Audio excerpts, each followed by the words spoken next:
Marc Andreessen is been a successful business person and an understander of startups and technology. I look at him as a great anthropologist and a great sociologist. I think his understanding of not just the culture of Silicon Valley, which he understands incredibly well, or business, but understanding wider American culture.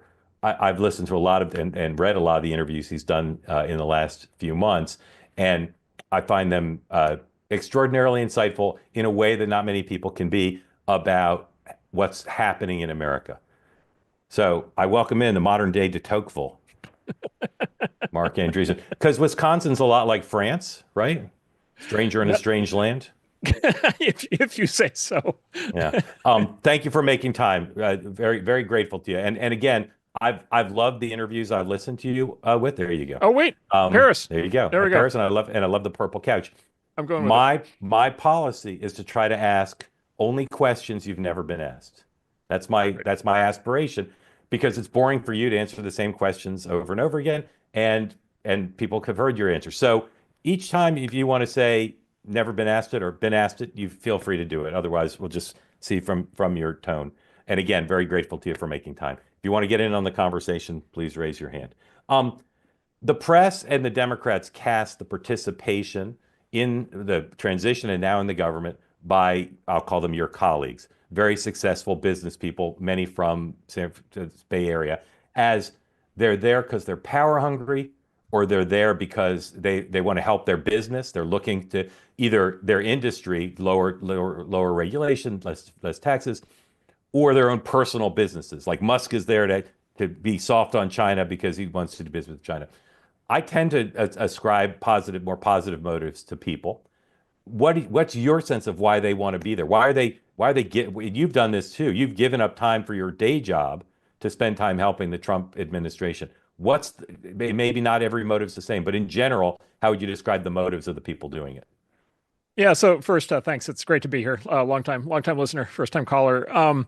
So start by saying, look, I'm not, I play no formal role, and just disclaimer up front, which is I don't, I can't speak for the administration on anything, and I don't have any formal role. I've described myself as an unpaid intern, which is probably just itself a stretch. But I'm trying to help as much as I can, from the outside. Yeah, look, it's a whole bunch of people. I mean, it's actually a fairly large number of people now from my world who are involved. Some of them have gone into formal positions. Quite a number of people I know are now in, getting appointed, including to pretty senior positions. And so there's that cohort, and then there's the Doge cohort with Elon and his crew. And they've described that, and it's a somewhat different arrangement because again, like Elon doesn't have a formal position.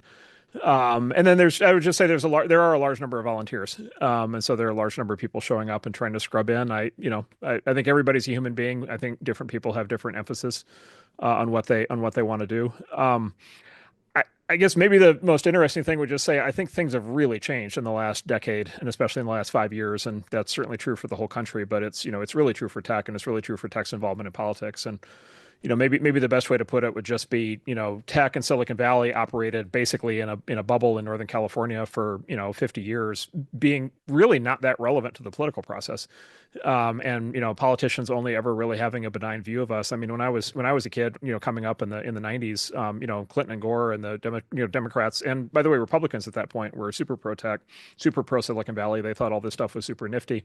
They thought it was great for America, and nobody really ever had a problem with it. And it's really only in the last decade that the government has, in its various arms and adjuncts, have really come to bear down hard and get very involved in Silicon Valley. And so if there's a through line for a lot of the people who are showing up, I think it's that, they or we have been exposed to the political process in a new way in the last decade. And, I'm an example of somebody who just concluded from that it just isn't going to work to stay out of it. We tried that, and it just doesn't make sense to not be involved. And so that's probably the single biggest motivator. I'm very focused on tech issues. Other folks have obviously weighed in on a lot more of the other, foreign policy and other issues that I'm not involved in. So there again, probably different motivations. Your role has been reported has mostly been helping with personnel, sort of locating, matchmaking people who might be interested. Is that basically what you've done, or have you done more than that? Yeah. So volunteering. Yeah. So basically volunteering as a volunteer. As a volunteer, yeah. So volunteering and basically on sourcing, And so, helping to kind of find people who want to go in. And then also I was, for a while I was on the interview team in Florida, as again, as a volunteer with a bunch of, with a bunch of people, both from tech and outside tech, just kind of helping vet through the candidates. And again, to dissect your first answer a little bit, is it that your industry needs to be involved because government policy is hurting your industry, or is it more broadly America needs your involvement because the things they're doing to affect your industry will have an adverse effect on the whole country? Well, we think both, and of course, look, it's hard to separate out self-interest or deny self-interest, and I'm not a monk, and so I won't claim that. Having said that, I do believe very strongly, and it's a position that used to not be considered radical, and maybe now it is. I do believe that America being technologically strong, was really key to the success of the country in the 20th century, right? Because technological strength maps directly to economic strength, right? The country that is strongest in technology is going to have the fastest economic growth, the fastest productivity growth, the fastest employment growth, the most tax revenue, to be able to pay for everything. And then military strength. The country that's strongest on technology and strongest on the economy is also going to be the strongest militarily. And the 20th century was the American century, I think, in large part because America over that period had the best technology, the best economy, and the best military.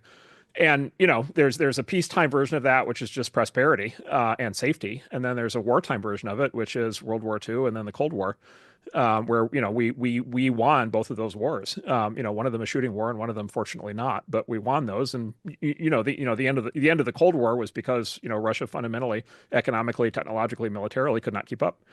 We were able miraculously to end the Cold War without direct bloodshed. And so I just think, like, if you're thinking about America being strong and successful and prosperous, and the world therefore being safer and a better place for everybody, I think we have a track record, generally speaking, that you want a strong America. I don't know how you're going to have a strong America if you don't have a strong tech sector. Like I said, like Democrats used to just take this, Clinton and Gore would agree with everything I said, everything I just said. I think first term Obama would have agreed with everything I just said. And so a lot of us out here are a little bit still kind of blinking in amazement that any of this is controversial because it just seemed like it was so obvious for so long. Having said that, I also often refer to us out here as the dog that caught the bus, and we have the tailpipe between our teeth and we're being dragged down the street, which is, tech worked, the internet worked, it became a big deal. Obviously, the internet became central to our politics. The argument I make out here is like, look, this is never going to change. We are now always going to be enmeshed in politics because what we do just has turned out to be too important and too central to the political process itself, as well as many other issues in the country. And so, maybe the other side of this is just people like me and us learning to, basically to grow up and have a more adult view of this. Of course, you guys were not going to get to sit out in California forever and just do your own thing. Of course, you were going to have to come into the fold to be part of this, kind of broader conversation. So I also concede that point. And not just write checks to Al Gore and Barack Obama. Yes. So I don't want you to peace, love, and understanding. I'm not asking you to be unduly critical, but you're such a keen observer of this. And in your previous interviews, you've talked about the kind of eye-opening posture of the Biden administration towards regulation, towards innovation, towards government control. How should history understand that the administration had a vice president from Northern California who's been around the tech world forever, and that apparently did not ameliorate the problem? How do you understand that?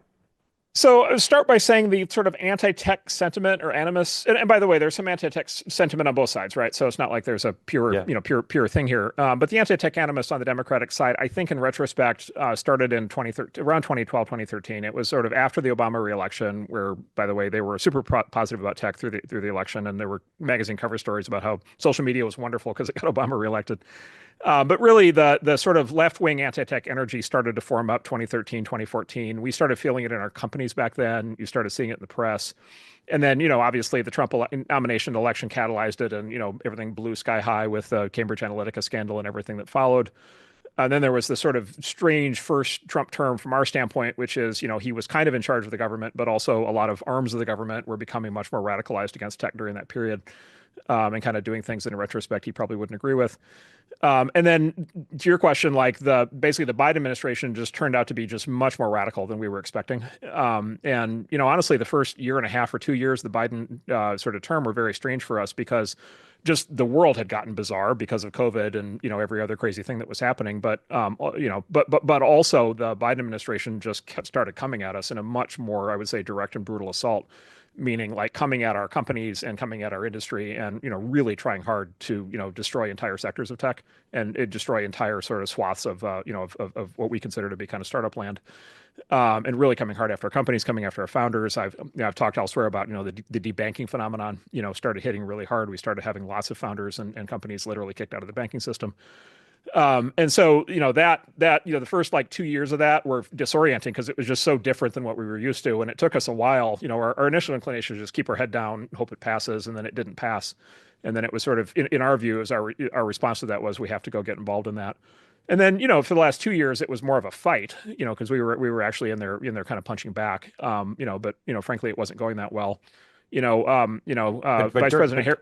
Yeah, go ahead. Go ahead. Well, No, just during those 4 years, did anyone in any discussion ever say, "Hey, let's call the vice president. She's from Northern California. A lot of us have given her money. A lot. She's talked favorably about the tech sector and its importance to California and the world." Did anyone ever say that? Let's do that.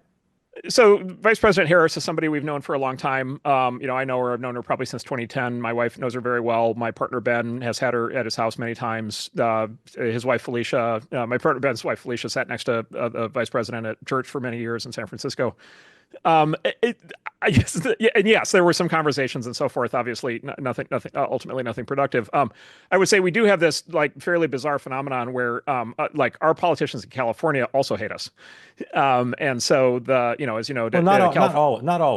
Not all of them. It's pretty hard to find. Like our own hometown Congress people don't like us. Like our governor doesn't like us. Congressman Khanna likes you. Congressman kind of likes us sometimes. Okay. He likes us. He likes us now. There was a long time when he didn't. I supported. So he's a good example. I supported Roe. So I supported Roe in his initial race, and it was. And this was when I was doing much smaller scale. But Roe's like, yeah, I'm a young guy, and I understand tech, and I'm going to take out this incumbent, and it's be much better. And he said like, yeah, I'm going to be very pro business and so forth. And then, and he went in, and then he turns right around. He's the co-chair of Bernie Sanders, presidential campaign. So, in retrospect, Bernie likes the internet. Bernie doesn't like us. And so, look, and Roe has to do what Roe has to do, but he decided that he had to kind of orient against us. And so my read is like the vice president also had to do that, which is just as the Democratic Party became, whatever you want to call it, more radicalized, more extreme, more emphatic, let's say on business issues, corporate issues, tech issues, internet issues, as sort of the censorship, program, as the social media issues ramped up, and as they became anti-crypto, anti-Facebook, and then as they really started engaging hard on AI policy, they, just kind of, this. I mean, like Bernie almost won.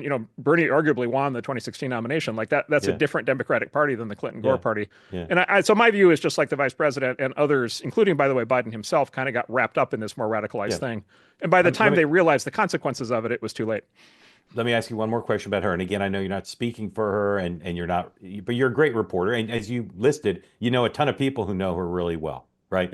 She obviously, if you said to her in an interview, how important is the tech, is America's high tech? She'd say, oh my goodness, it's one of the crown jewels of the country of California. I'm pretty sure she'd say that. She wouldn't say, she might have some problems with, Facebook 2016, whatever. But do you think that she in her actual position is, you guys need to be highly regulated and you're evil? Or do you think her position is you're great, but the party's moved so far to the left, I have to take that position?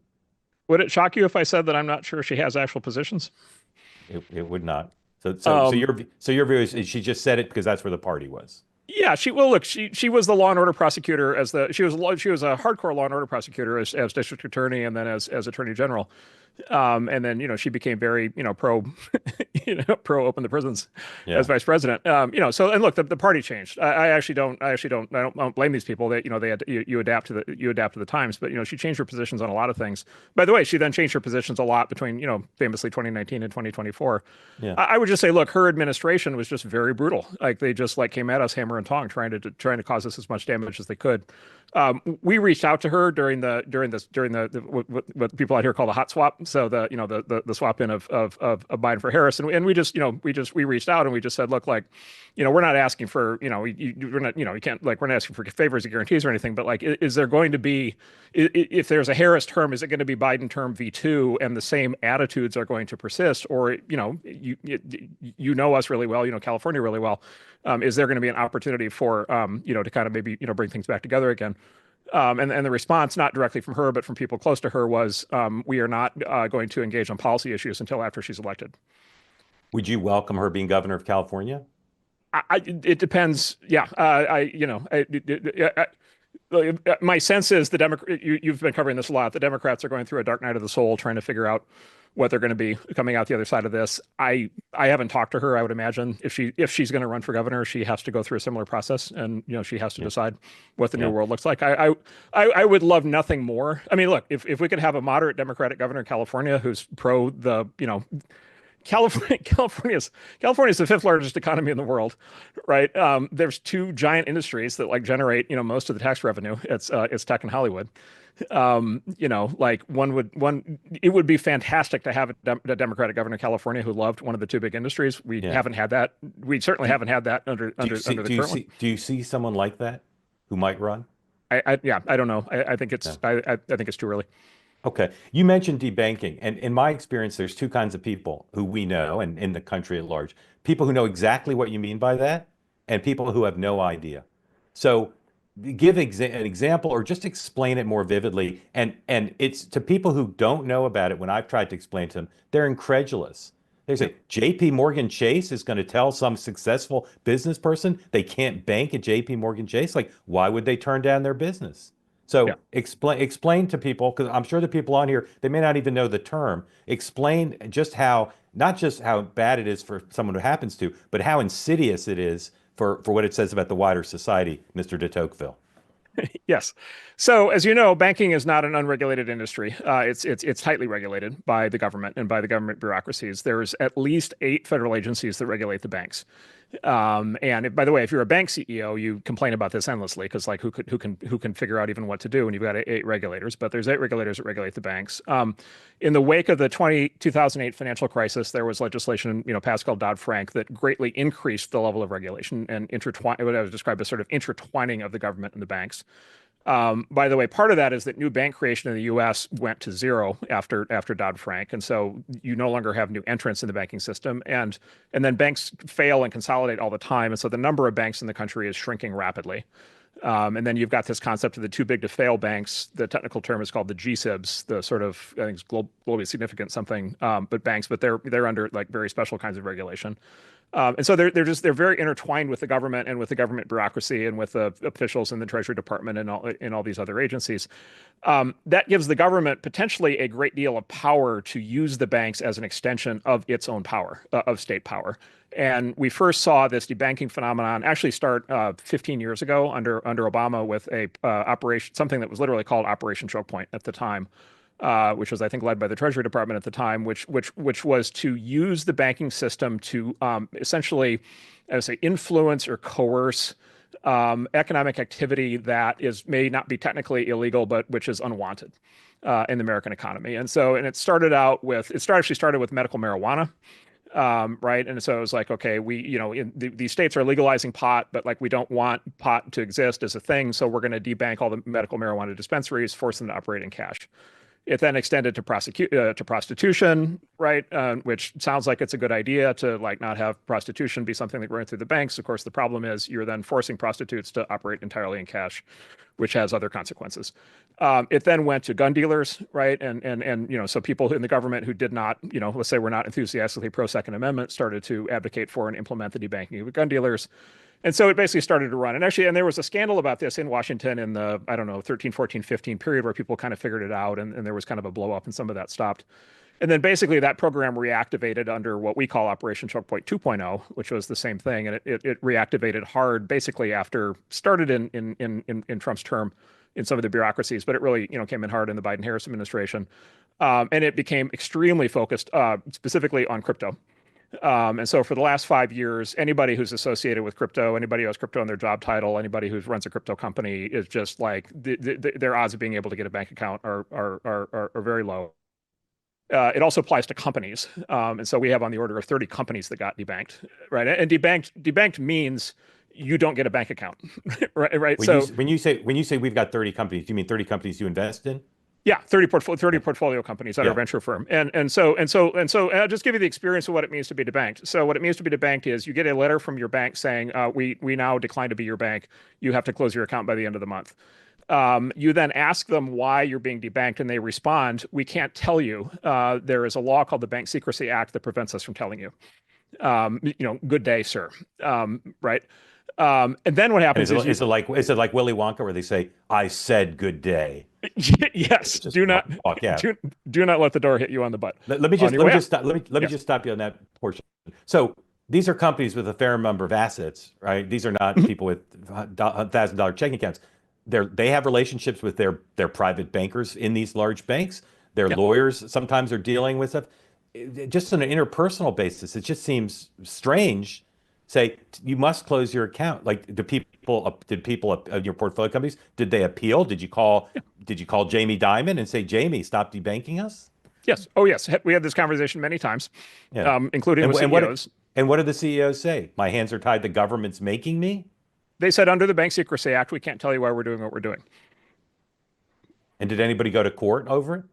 There have been challenges, but you're in this zone. There have been challenges, but you're in this zone where in theory, what you're dealing with is a private actor, right? And so there's no law that says that a bank has to take a client, right? And this is not like a case of racial discrimination, so like civil rights law doesn't apply.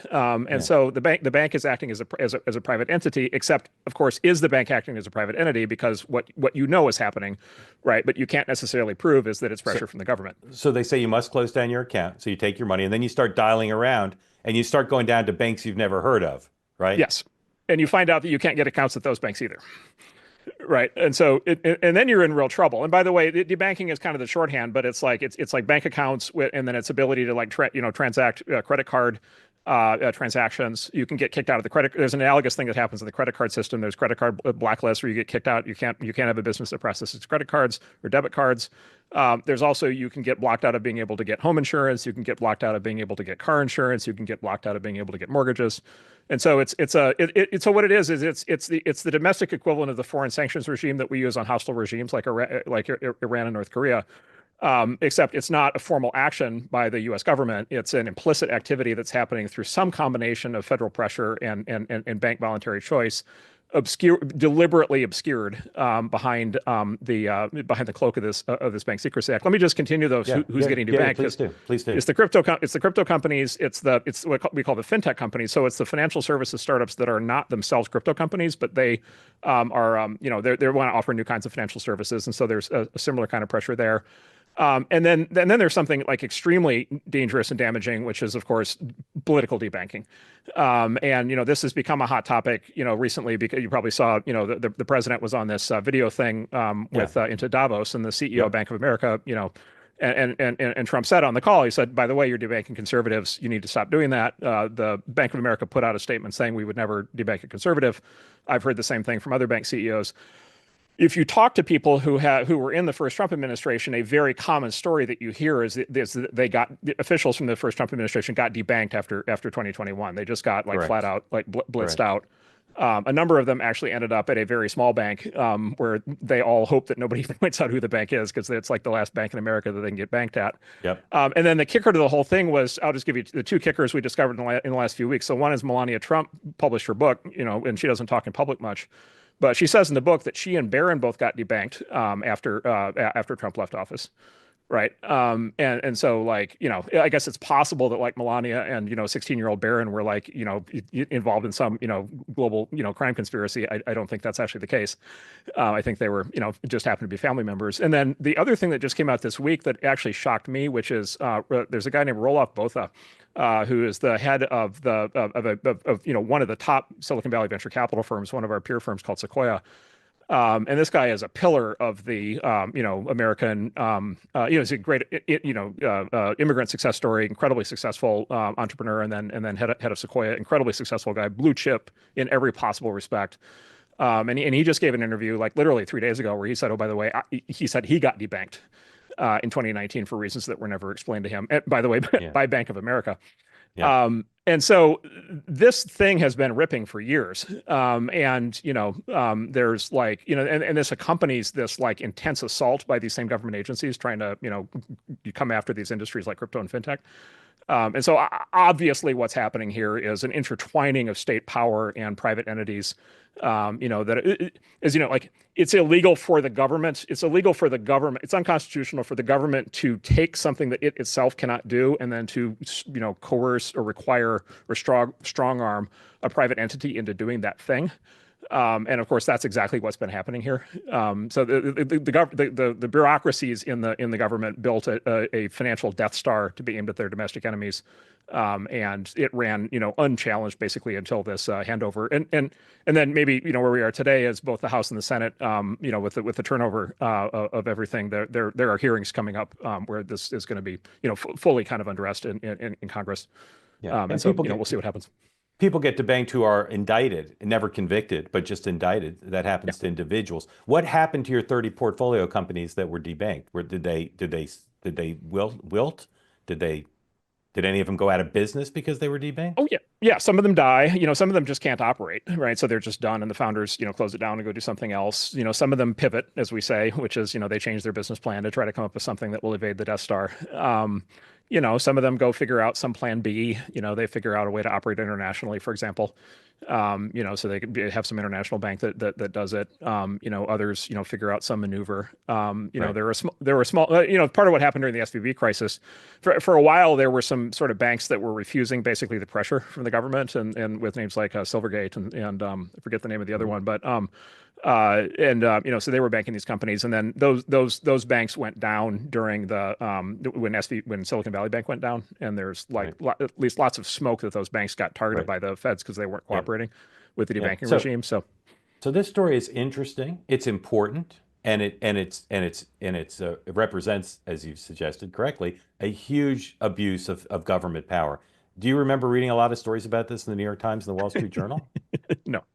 No, because if they were debanking liberals, there would be. It's an extraordinary, great story, and again, it's just not covered because it doesn't fit with their view of the world. It's a really a big problem, and thank you for explaining. And you, as you point out, the president brought it up at Davos, but you've been bringing it up in all your interviews, and I really appreciate it because you're speaking truth to power, and maybe the Wall Street Journal will hear this and write a story. All right, bring folks in for questions as always. Tell us where you are, what's on your mind. Christine, go ahead, please. Thanks, Mark. I think I'm unmuted. Yes, ma'am. I am in the great state of Maryland. Really happy to be here, Mark with a C. Thank you so much for taking the time to be with us. I'm really interested in your thoughts on federal government funding for companies going forward. And for people in the community who don't know, most of the billions of dollars spent by the federal government to support small business research, as well as the scaling of companies that have created meaningful technologies, is non-dilutive grant funding. And there are rumors that the Trump administration might require that the US government receive an equity stake for funding going forward. So I'm just curious on your thoughts about this potential adjustment, or if there are other ways you think that federal government funding programs should be tweaked so we can continue to really promote public-private sector collaboration and the growth of research and development, in the United States. Yeah, so I should start by saying I don't actually know what's happening with that issue, so I can't speak to it directly. I guess I'd offer a couple of things. So one is I would just say personally in my world, the kinds of companies that we work with, they primarily don't get government grants, and so I'm not active at all in like trying to help our companies get government grants, and we basically never do that. By the way, also I'm actually opposed to the idea. There's this thing called the R&D tax credit, which is a similar kind of thing, which is the idea that the government should sort of subsidize, should give tax credits to companies for R&D. I actually am not that big of a fan of the R&D tax credit because our companies don't pay taxes for the first decade because they don't make money for the first decade, and so the tax credit ends up actually being a subsidy to big companies, I believe, at the expense of small companies and taxpayers. But maybe that's a separate issue.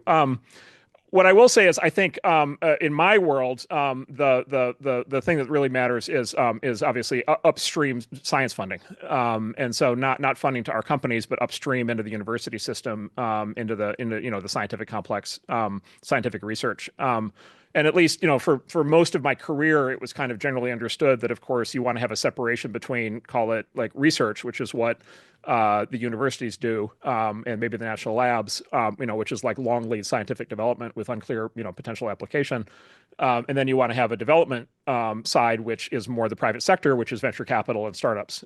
When you have a science that works, there's some handoff mechanism to the private sector, and then we build companies based on it. And so at least my idealized model of the world is the government pays for basic research to the benefit of all taxpayers in the entire country, and then the companies commercialize in appropriate ways that technology with primarily private capital.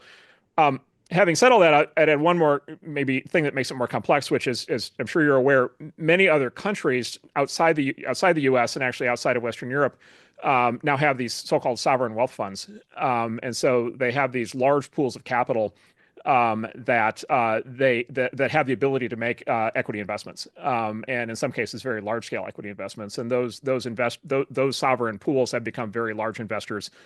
We have a number of them as investors in our funds. They become major venture capital funders. They become direct investors in a lot of companies, as well as, by the way, they fund everything from they fund huge real estate projects and all kinds of things in their countries.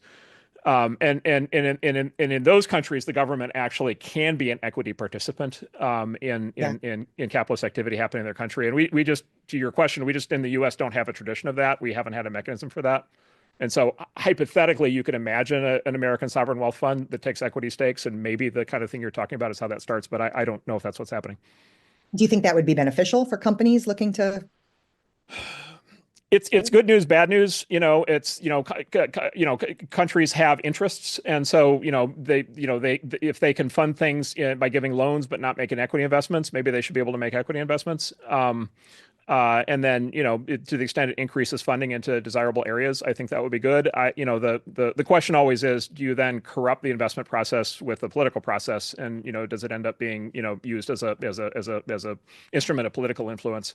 What kind of terms and conditions are put on things? How are the decisions made for who gets the grants? And does that become a political process? And so I think I think there's very kind of potent arguments on both sides of that.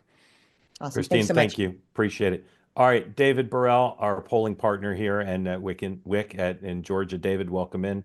Question for Marc.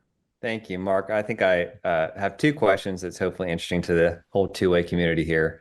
But looking forward to we haven't talked about AI yet much today, and when we think about the implication it may have on upcoming elections, I would love for you to kind of explain to everyone here what AI agents are. And then I'm going to put a hypothetical out there for you. Let's imagine that it's 2017 and either the left or the right, as an enterprise, which is more of like a loose confederacy, but they are able to get their data ready and operationalize AI agents.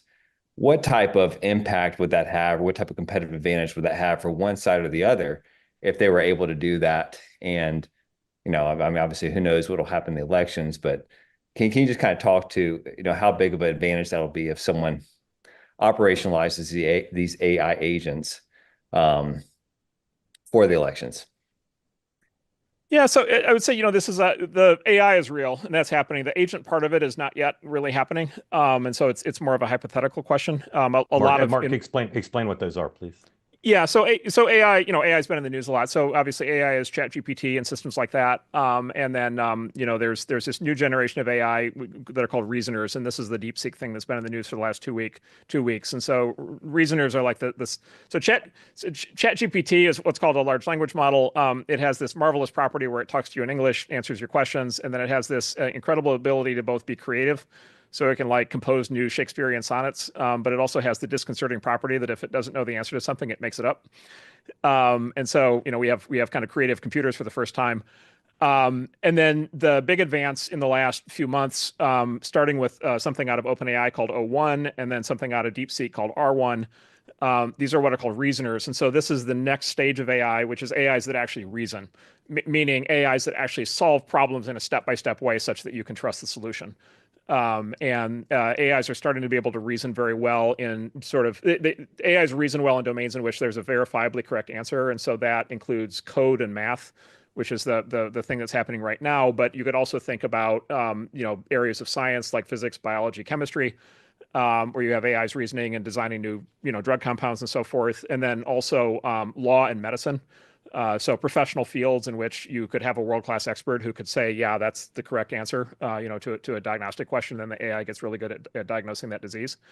And so we in our industry, we feel like basically the AI revolution is underway, and now specifically the reasoning revolution is underway.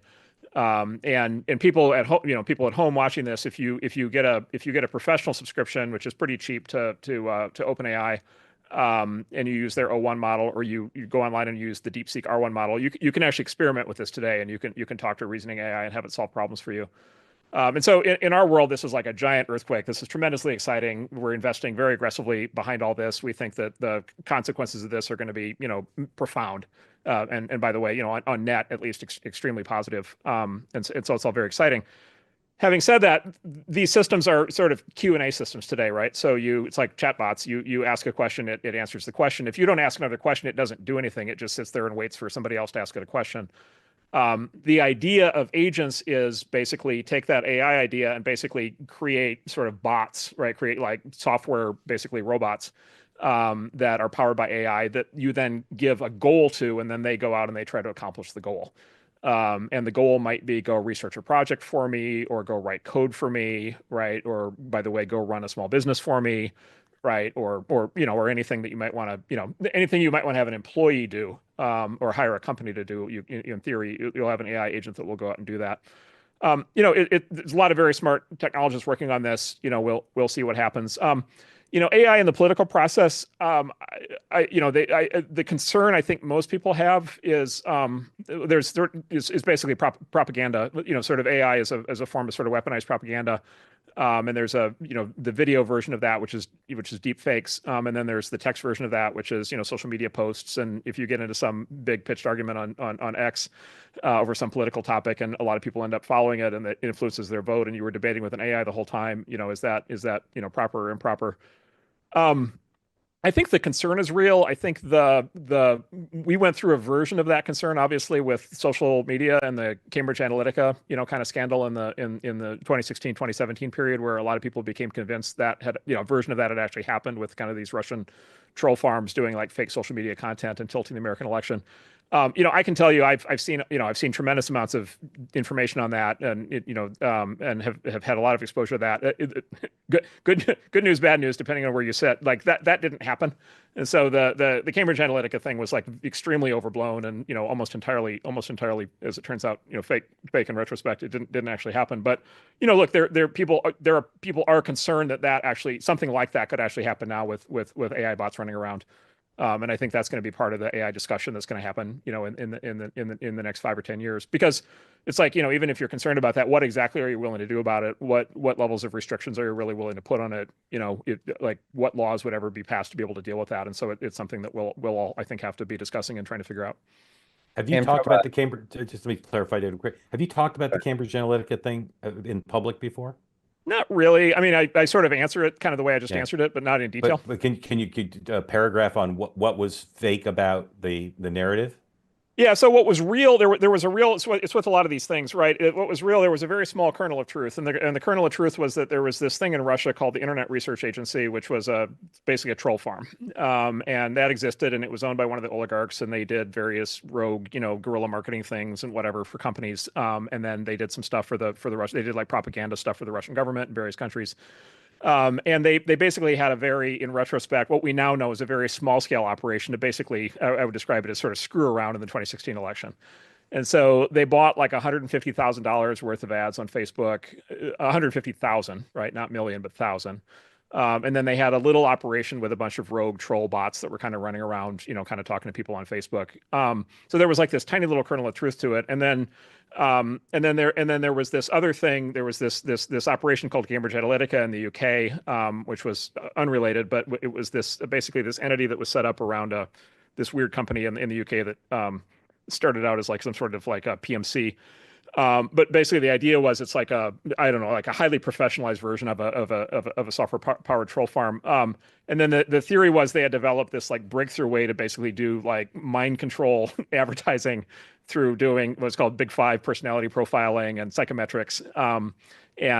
This sort of theory grew up that got kind of hyped up by the Guardian and kind of other newspapers, that basically that there was like this new form of basically advertising mind control that became a new form of political mind control. And then the theory goes that that was deployed by, Robert Mercer and Steve Bannon. And then that led to an onslaught of, fake news and, all these, basically, like mind control ads that convince people to change their votes. With these psychometrics, and using stolen data from Facebook, and then that turned into that turned Russiagate and the whole thing that followed. And before I knew it, I was sitting in an auditorium at Stanford after in 2017 after Hillary lost, 20 feet away from Hillary, and she said, Vladimir Putin, Donald Trump is only president today because Vladimir Putin hacked Facebook. It sort of became that entire thing. It just like all of what followed from the kernel of truth thing was basically just fake. Cambridge Analytica, I think in retrospect, we now know was basically fake. It was basically a fundraising scam that was being run on Bob Mercer at the time. And that there've been various books now written about that go into more detail on that. It never really operated. The whole psychometric thing didn't work. Nobody today does advertising or political campaigning based on those methods. Like it never actually happened. It never worked. I said the Russians bought $150,000 worth of ads. Hillary spent $3 billion on her campaign in 2016, including, many hundreds of millions of dollars on Facebook. And so you just have to like really stretch these $150,000 worth of ads to believe that they somehow tilted the election. It must have been really good ads. Well, and that's the other thing. You can actually pull up the ads. If you actually pull up you can actually go online and you can find the ads now because there was so much attention on this. And if you look at the ads, I believe it will confirm that they were not in fact good ads. Yeah. And so it basically was, it was and look, I'm not in favor of like Russia screwing around, but it was Russia screwing around. It wasn't this giant plot arc. By the way, which is why nobody even talks about it anymore, right? It's like, I think everybody at this point kind of knows the whole thing was what's the right word? Let's just say it was either enormously exaggerated or it was a hoax, depending on your politics. Yeah. David, second question. Oh, no, I mean, I want you to get some other two-way community here, but I would be interested to know, if one side is able to build a workforce with AI agents in the next few years when they get their data ready versus the other side, what type of impact that would have ultimately. But, maybe we can save that. Yeah. Okay. I mean, Mark, just quickly, do you think if one party gets its act together, given how people think AI is going to revolutionize anything, would that be dispositive in politics or a major competitive advantage, or it doesn't lend itself to politics as much as other stuff? Well, so it's kind of the full version of this theory basically is the idea that AI is going to get so smart and so good that it's going to be able to manipulate people into doing what it wants, right? And like if you have something that's just like super smart, it's going to be able to like mount every possible compelling argument to be able to convince you of anything. And my response to that is like, that's not how the world works today. Like I don't know about you, but like when I look around at the world today, I don't see the smart people telling the dumb people what to do and think and it working. Yeah. And in fact, like it's actually really funny. Like in business, you see this very clearly. Like the smart people aren't in charge, right? Like the PhDs work for the CEO, right? The PhDs have like 150 IQ. The CEO has like 120 IQ. Like it's not the smart person in charge. And then there's actually a great book on this, a great book in behavioral psychology called, I think it's called Not Born Yesterday. And it actually turns out, is anybody who's been in politics, political campaigning knows this, it's actually really hard to change people's minds, right? Like it's not that easy. And the reason, a presidential candidate spends $3 billion on a campaign is because they're trying desperately to get people to change their minds. And kind of by definition, one side always fails at that. And so like, it's actually quite hard. And so I think it's an enticing theory that somehow AI is going to be super persuasive. I think it's completely unproven. I'm probably a little bit more on the skeptical side. And again, that's less a judgment on the technology. It's more just a judgment on human nature, which is, I think most people kind of pride themselves on being themselves, and they're not so easy to trick. Yep. Catherine, welcome in. Tell folks where you are and what's on your mind, please. I am in Huntsville, Alabama, and I just want to echo what Mark H. said about just trying to find and listen to every Mark A. Interview for the past 2 months since the Joe Rogan interview. So I'm behind, and I may ask a question that you've already answered somewhere else. One other thing I want to do a shameless plug for, since Mark H. mentioned the revolution, is for Ron Paul. So Ron Paul's name hasn't come up a lot, but he was really the first guy who came up with the no tax on tips. And I think that he kind of maybe laid the groundwork for what we're seeing today with Trump, and it's very exciting. So my questions are related to Doge. And I just wanted to know, I guess I've heard that, and I don't know if this is true, if there's been sort of a split between Vivek and Elon. I don't know if Vivek maybe is just focusing on his gubernatorial campaign, if you knew anything about that. And then also, if Elon has his way with Doge, what is that going to look like? What is Doge actually going to do if Elon gets what he wants? Great questions. And Catherine, don't worry, not even Mark's family could listen to all his podcast interviews. Like it's a full-time job. I don't know how he does anything but do them. So great questions, Mark. Eventually We'll get them all.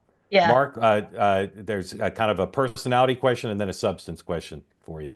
Yeah, so I don't really think so both Elon and Vivek are friends of mine. So and I think they're the whole, I think that's all kind of pretty well, kind of played out in the press or documented. So Vivek's off doing his new stuff. So I'll let them speak for themselves on that. But I like them both and respect them both, and big fans of both of them. Yeah, look, Doge. I mean, look, the good news on the Doge is I just tell you, it's like Elon is one of those people. He's actually incredibly transparent. And it actually is funny to kind of read the press coverage around him, because there's lots of articles that are of the kind of like, what does Elon actually want, or what are his goals, or what is he doing, and what's his plan? And at least I found like generally him to be extremely transparent in the sense of the things that I hear from him in private are essentially identical to the things that he says in public. And so I think I would just basically take him at face value. He spoke at length, for example, on various stages in Pennsylvania, late last year, and talked about this in quite a bit of detail. And so I think he's, I think it's basically the stuff he's already said in public. I think he's obviously very serious about it. He sees a very big opportunity in his mind to really help the government improve and to do good for the taxpayers. And obviously he's off to the races. I haven't seen. Go ahead, Catherine. I was just going to say I haven't seen what Elon has said as much as I did Vivek, because I was a big supporter of him and followed a lot and knew he had a lot of plans and had been working on a lot of these ideas with Brooke Rollins for years while Trump was not in office. So anyway, thank you for Catherine, thank you for allowing my question. Thank you for coming, Catherine. Mark, what do you think? Again, you don't speak for the administration, I know. What do you think of dealing with Social Security during this term? If President Trump asked you, should he try to do the thing that everybody knows would save the system rather than destroying it? Would you recommend that as a good public policy thing for the country? Oh, yeah. I mean, the president, I think, has been consistent that has no plan to do anything on entitlements, and so I'm gonna, I will gently decline on that one. All right. Let me ask you a question about Donald Trump, because you've spent some time with him and you're a keen observer. What is something you think about him that you think people get wrong, or is little understood or little known? Yeah, so look, a couple things. So one is I would put him also, and I don't know if this is either going to sound incredibly obvious or incredibly crazy. I'm not sure which, but like I would put him in the same category with Elon. At least my time with him, the private guy is the public guy. Like he says what he thinks. like, and he may be the most transparent man in the world in the sense of like he says what he thinks, and you see that even playing out. You mentioned today, and so he actually just tends to get up there and says what he thinks. In private, he says basically the exact same things. Like I've not heard anything from him that's not something that he said in public, and so I think he's actually quite sort of transparent, and maybe, and I just say that just because I think we're all used to being habituated to politicians who are not necessarily like that. And maybe one of the things that is shocking about him is the extent to which he just says what he's thinking. And people, that can strike people as, kind of jarring in the moment or something, but like, on balance, I think that's probably a better way to do things. And so I think probably that's a net plus. And look, he's as like his existence and his ongoing success is really, I think, causing a lot of professional politicians to really think hard about what is going to work in politics going forward. And I think part of it is like, are we just going to need a higher level of authenticity from our politicians? So like, does the plastic, the super well calibrated, kind of plastic speaking style and hedging on everything, does that actually work anymore? Like, if it doesn't get you elected, like, what's the point? And so maybe we're entering an era with a lot more authenticity. Peter Thiel aside, a lot of you who have been supportive are relatively new to his world. Elon, after the shooting, most people in politics would say, why do we want a bunch of outsiders who are not long-term supporters of Donald Trump coming to Mar-a-Lago, being in Washington? So I see the same question, not just about Donald Trump, but about Susie Wiles and Stephen Miller. Why did they want people like you and Musk involved? People say that Trump wants trophies sitting in the front row of the inauguration to show that these people are bending down to him. From your conversations with him and from people around him, what's their motive for having people like you involved? I think it's a couple of things. So one is like, look, as you know, like any winning campaign or any winning movement is a coalition. And so, presumably, if you could build a coalition that includes more people, not fewer, that would be good. Some centrist Democrats have been making the kind of, opposite argument on their side, which is, wow, maybe the strategy we've had to drive these people out of the Democratic Party hasn't worked that well. And maybe we should recalibrate. Elon's a classic case. Like, Elon was a Democrat. Elon started Tesla because he wanted to solve climate change. He like tried really hard to be friends, to be friendly and be loyal, and he just got like repeatedly just like completely attacked and savaged over a long period of time. By the way, including politicians in the state of California, where his companies all used to be based. And so I think part of it is just the formation of coalitions. And obviously the coalitions are morphing and changing in real time. And then just the other thing that I just keep thinking about a lot is it's like, the issue set, I think, has really changed. Like Trump himself changed the issue set a lot in 2015 and 2016. He greatly elevated the importance of issues like immigration and trade, which the Republican Party really did not want to engage on. There are, politicians on the left who did the same thing on, Bernie had a big impact. Elizabeth Warren's had a big impact. And then just the country's changed. Some issues that used to be hot issues have settled. I'll give you an example. Gay marriage. Gay marriage just as an issue just made Republicans absolutely persona non grata in the tech community for a very long time, with only very rare exception. And so the minute that became a settled issue with the Supreme Court case, all of a sudden that was no longer a barrier. Right. And then, so that's on the one, that's like an issue that's sort of going away just because it's just a settled issue. And then other issues have just become a lot more salient. And so I think I would put it this way. I think for a lot of us, I think a lot of things came into focus over the last 2 or 3 years that maybe were fuzzier or harder to figure out, where all of a sudden it was just like, okay, there's, to your question, there are actually a shared set of goals. When we talk to Trump, it's like, it's like, Mr. President, like, what do you want? Like, how are you thinking about all this? And he's like, look, it's like, I just want America to win. And he said, you guys in tech is one of the crown jewels of the American economy. Like, I want you guys to win. I want you guys to succeed globally. I want America to win globally. You guys are a key part of business. I want American business to win globally. He said, I don't understand why you guys all support politicians who clearly hate you. Like, what is that? and then he said, look, and he said, it's like a real shame that you guys all polarize so hard against me, because like all I ever wanted was for you guys to win. And then he told us a bunch of stories about, interactions that he'd had with tech business leaders, including very positive ones where he felt like he was helping them, kind of succeed on the world stage. Yep. And so it's like, okay, like that's an easy, there's, many other issues involved in the coalition, but like, that's an easy thing to come together on. Yep. Like I said, I would love to see Democrats also have that attitude. I think it makes Yeah. total sense. They just haven't for a while, and I hope they come back to it. Yeah. I'll be interested to see if presidential candidates in 28 do that. Before we end up, I'm very honored, flattered to have you, delighted to have you as someone who watches us. I just love your insights into what you think is different about two-way from other media. Yeah, so I mean, look, it's just, I mean, look, you know, part of it's you, and then you know, part of it is you somehow, I don't know how you did it, but you somehow found a Republican and a Democrat who can sit in the same virtual room for days and weeks on end and actually like talk and not get like furious at each other.